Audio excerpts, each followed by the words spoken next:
Yo, what's happening, people? Welcome back to Neeks Sports, and I am back with another match preview for Arsenal in the Europa League at home against Rapid Vienna. Let's get into it.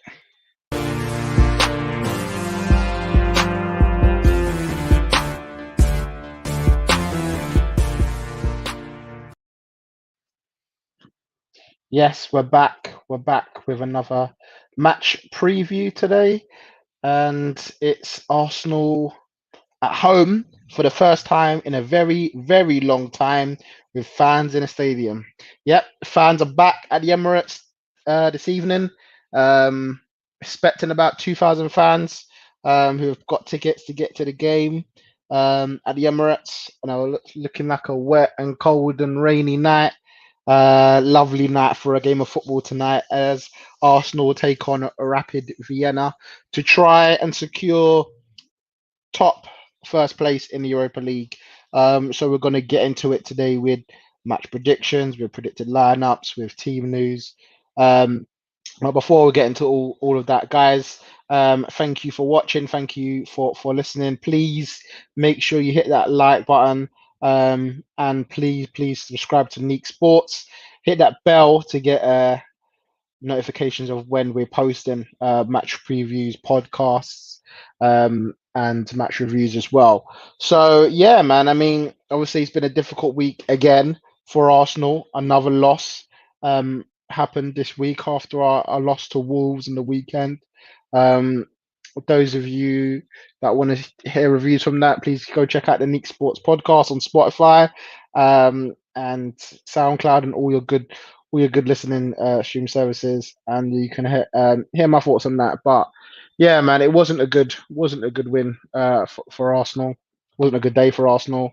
Our thoughts and prayers still with Raul Jimenez.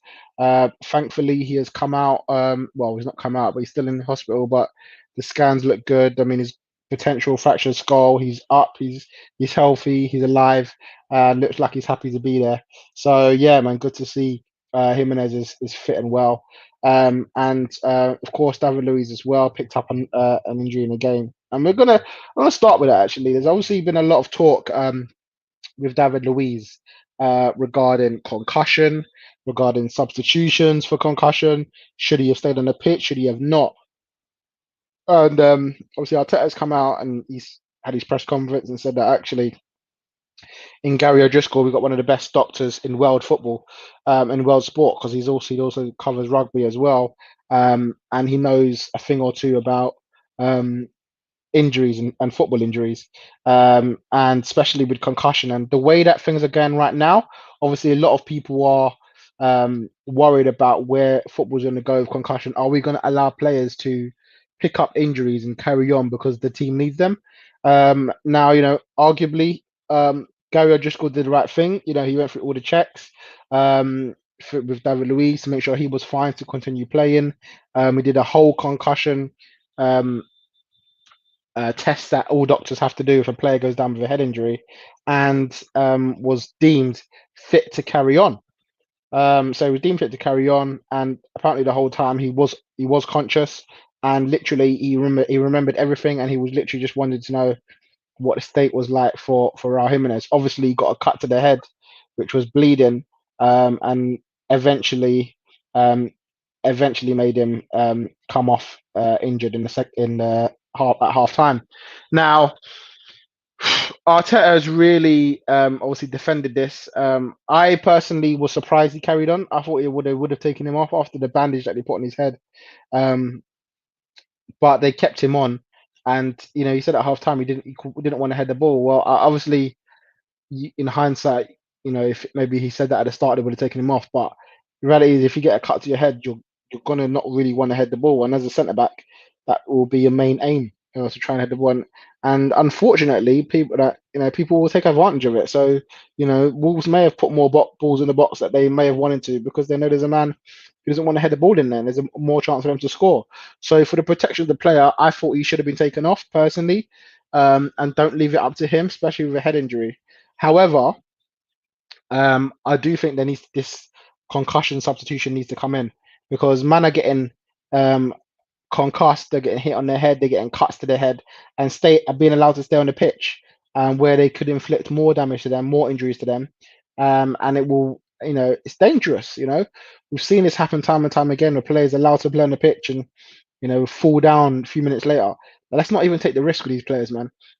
So I'm very much for bringing a concussion substitution in, whether it's temporary, whether it's a permanent sub, whether it's like an extra sub. Like, this isn't nothing to do with fatigue or anything during the game. This is purely for concussion reasons. And for the protection of these players, this all needs to come in.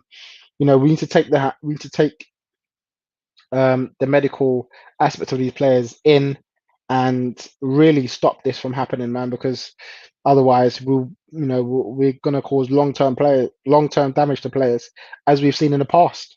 And Shearer's done documentaries about concussion and heading the ball, and how much it can lead to more damage later on in life. And then if we're letting players like this stay on the pitch, could be causing more problems for them. But yeah, that's just my personal intake on it. Of course, you guys, let me know what you think in the chat, in the comments. Let me know whether you thought it was a good idea for WWE to stay on the pitch. Um, uh, Arteta said he may even play on Sunday. He's not going to be played today in Europa League, but he may even play on Sunday. So we'll see. We'll see what happens with that. But yeah, my initial thoughts was that we need to be very, very wary of that going forward as a society, as a football society.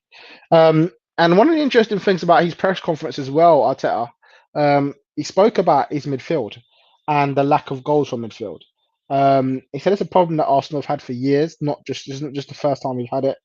He didn't say this, but maybe it's due to the fact that a lot of our goals were scored from Aubameyang in the past couple of years, and then Lacazette and Giroud before that.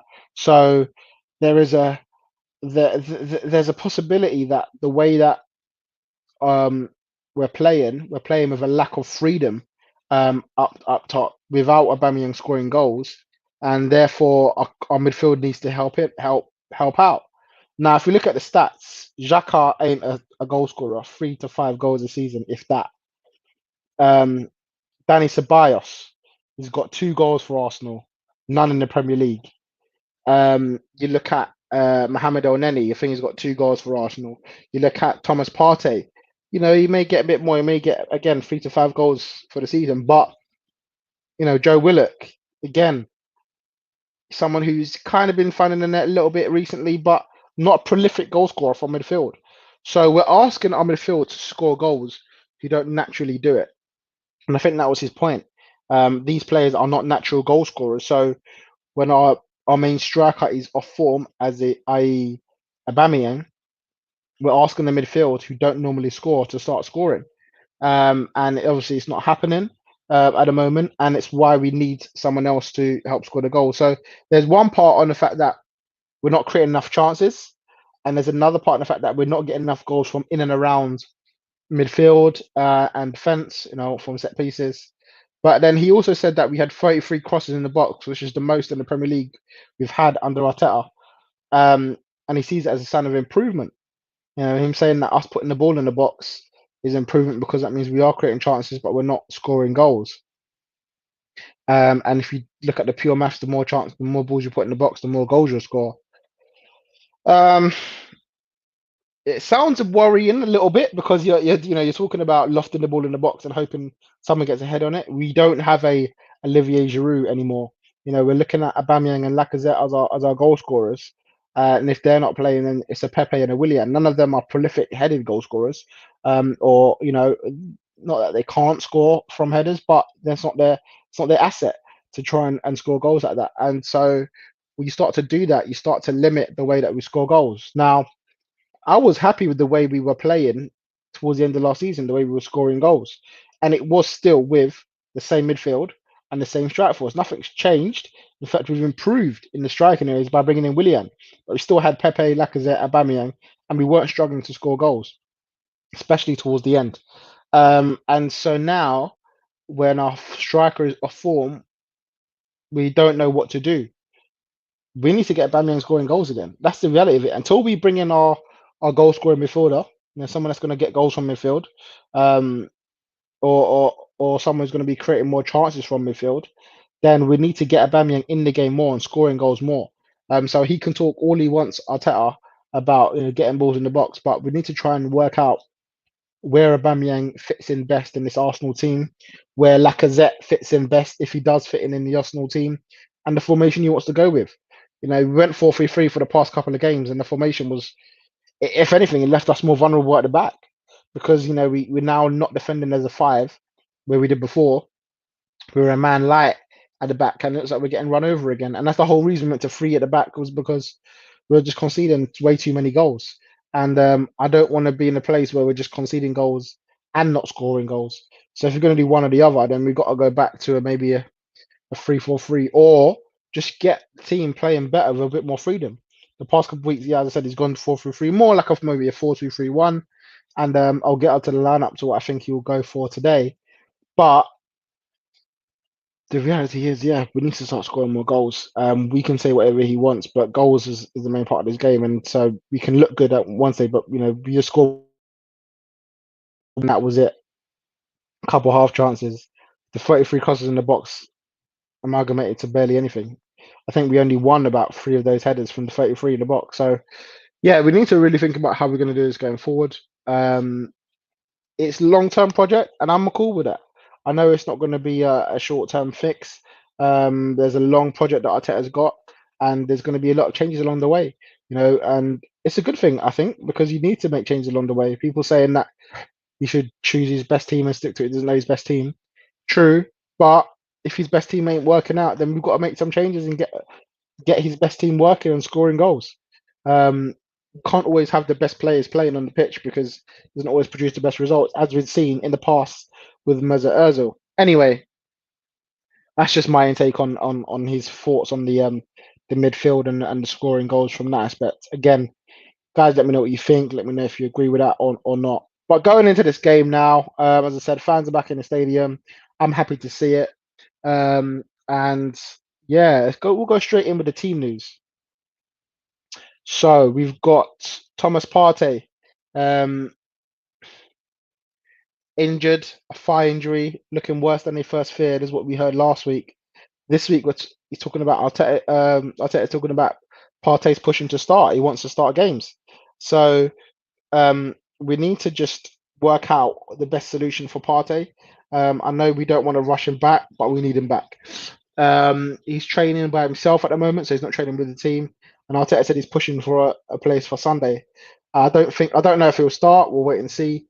But yeah, man, the way we're playing so bad right now that we need our best players playing. Even though I know Partey's played during some of the losses as well, but we need our best players on the pitch. So I'm hoping that he's fit for this weekend. Obviously, there was rumours that he was going to be out for the rest of the year, which is obviously lose another 4 weeks. But we'll wait to see. I'm hoping he can be back before then. If not Sunday, then maybe Burnley the week after. We'll see what happens with that. But yeah, certainly for tonight, even though he probably wouldn't have played tonight, he's not going to be playing in the Europa League. And yeah, obviously I've mentioned before David Luiz, with the scar on his head, he's not going to feature today, but he says he's okay to play on Sunday. Again, we need to be wary about that. We need to be wary about concussion, and I don't think we need to really rush David Luiz in getting back. We need to make sure that he's fit and he's healthy to come back as well. So again, we will see. We'll see what happens with that. Kolasinac and El Neni are back in the squad. El Neni was there on the weekend on the bench, didn't play after testing negative for coronavirus now, and with Kolasinac as well, both pitching in training. So both may play a part tonight. Callum Chambers has played for the under-23s. So he's looking very fit and healthy, very ready to come right back into the Arsenal lineup as well. So we could have him back. And Gabriel Martinelli, although he's not back today, it's looking good for him. I feel like he could potentially play in the under-23s this month and very quickly get him back in the squad. I did say this week actually with Martinelli, we need to be careful because what happens with Arsenal and probably a lot of other teams is that we see a man gets injured, we hear he's coming back, and it's oh yeah, all the hopes on him. We need to play Martinelli up front and Aubameyang wide and or vice versa. The reality is we need to be careful with these young players. They're not always going to be ready to play. they're not always going to be ready to start. They're not always going to be ready to hit the ground running. Yes, we'd love Martinez to score every single game, but our expectation needs to be we need to be careful. We can't just expect him to bang in goals left, right, and centre because he's a striker. So yeah, we need Martinelli playing, to give competition, but I'm not expecting him to be pulling up trees every week or every other week. But yeah, we'll see what happens with that. Wilson, thanks for the chat, man. I feel that Arteta should not be blamed for everything. I can't understand why some fans are talking about getting a new manager when Arteta has only been there for a year. It's embarrassing. Yeah, and listen, I'm not in the Arteta out camp at all. I don't know why people are. I mean, I don't know why people want change. People want change all the time and think that change is always the best way. And there are times when change is needed. Wenger needed to go. Emery probably needs to go in the end, although some may have given him more time. Arteta is not even a year into the job yet. It's coming up to a year into the job. I think he needs time. I think the board brought him in with a long-term goal. With Emery, it looked like it was maybe a year or two, see what happens, steady the ship. The Arteta one certainly sounds like, from what we're hearing in and around Arsenal with Edu and Vinay, is that it looks like Arteta is a long-term man for the time being. So they want to give him 2 to 3 years maybe to get his team in. There's a lot of players in there that were from the Arsene Wenger era, from the Unai Emery era, and not from his era. He's only had 2 transfer windows, and that January one was barely a transfer window. And the players that he has brought in, Gabriel, Partey, obviously Willian and Pablo Mari, Cedric. These are obviously the players that he wants going forward. So it'll be interesting the next transfer window, especially in the summer, to see how much more players he can get in and how much more players he can get out. Because there's we've got a lot of players in our squad that we need to get rid of. So I'm definitely not in the Arteta out camp, but he knows that we need to be playing a lot better and quickly, because it's December now. Fixtures are going to come thick and fast, and we're already 14th in the league. We need to start climbing up the table, not going back down. So, yeah, we need to be careful. And what about North London Derby, because Spurs are in great form, but Arsenal are shambles. Yeah, Spurs are playing very well. Can't lie to you. Mentioned that in the podcast this week as well with Miles and Maya. Go check that out if you haven't seen that already.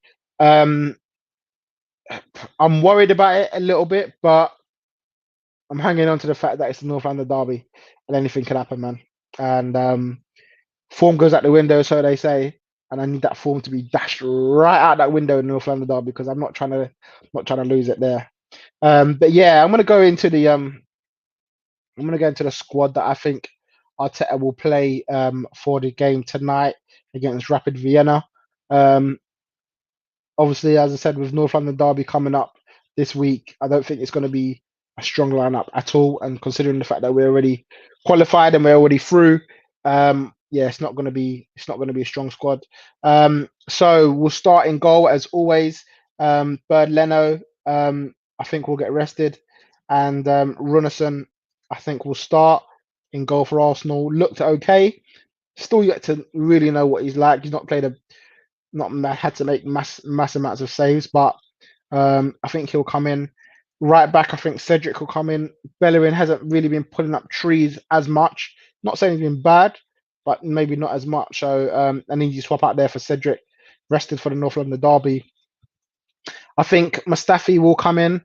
I won't be surprised to see him start at right centre back today. And I'm gonna go with Kolasinac just because he's back. There's a very good chance that he may want to start holding, especially if his plans are to start David Luiz on Sunday. But at the same time, he may start with Kolasinac and just see what happens from here. A chance to experiment today, so I wouldn't be surprised to see that happen. And with Ainsley, Maitland-Niles going in at left back, get an opportunity to play as well.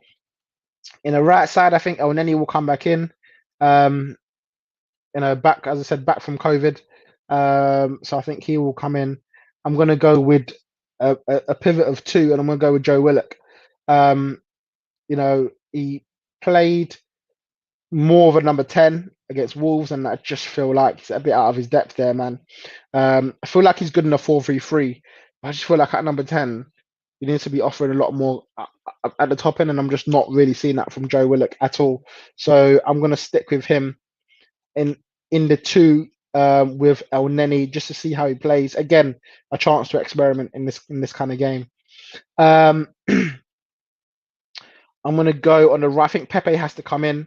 The reality is he's suspended for the Premier League game, so he will get another chance to impress out there. Not much to really comment out there. And in the number 10, I'm going to go with Lacazette, just because he played there last week, although he wasn't great.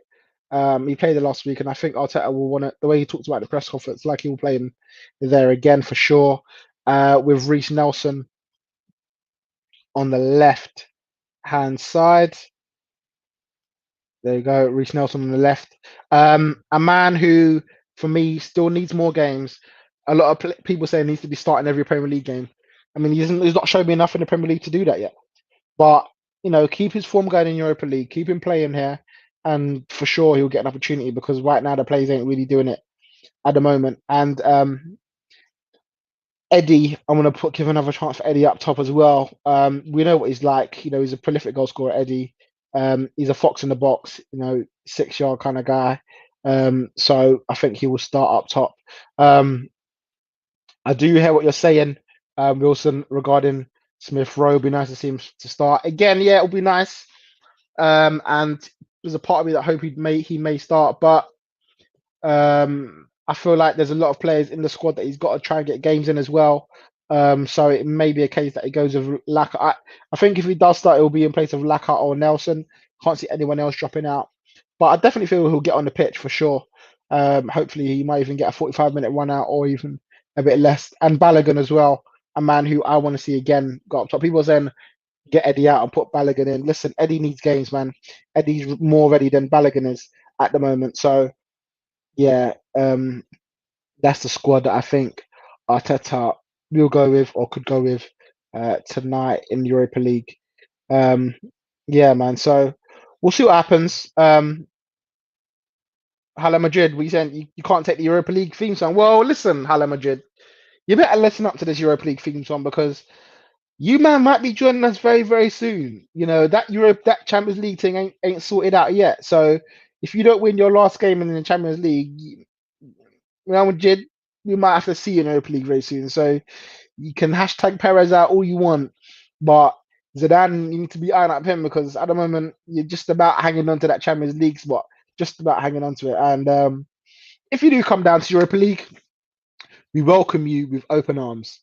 That goes out to Man United as well. Big up yourselves on the edge of qualification, on the edge of relegation to Europa. So watch your backs, you man, because all that talk flips around when you come down to Europa, innit? So it'll be good to see you lot down here. You're going for 3-0 against Vienna. Do you know what? Vienna played very, very well against us last time out. They got a good winger. I can't remember his name, but he was causing us problems. Obviously, Leno had a bit of a mare in goal as well. So I don't think it's going to be straightforward tonight at all. I don't think it's going to be straightforward. I think I'm even going to go with, I'm going to go to a simple 1-0 win. I think we're going to struggle a bit to create against them. But however, if we get the one goal early, and then the floodgates may open. But I'm just not going to go too big tonight because I think Rapid are the better side in this Europa League group. So I think it will be tighter than a lot of people think. But obviously, I'd love a good comprehensive win going into the North London derby. Yeah, a draw is enough. But listen, you've been losing so far in the Europa League, so in the Champions League, so you better make sure you don't lose again because a draw will be enough. But if you don't draw and you end up losing, you're crashing out. You're crashing out. No, our game's at 8 o'clock today, 8 p.m. kickoff today. But listen, guys, thank you all for tuning in. It's been good, and hopefully Arsenal get the win today. It's Europa League, so I'm not too bothered. Whatever the result is, I just want to win. I just want to win. Get some confidence in the bag. Get some players, get some fitness in some legs, and then we'll move on to the North London derby on Sunday. Brace yourselves. Could be a good one. See you soon, guys.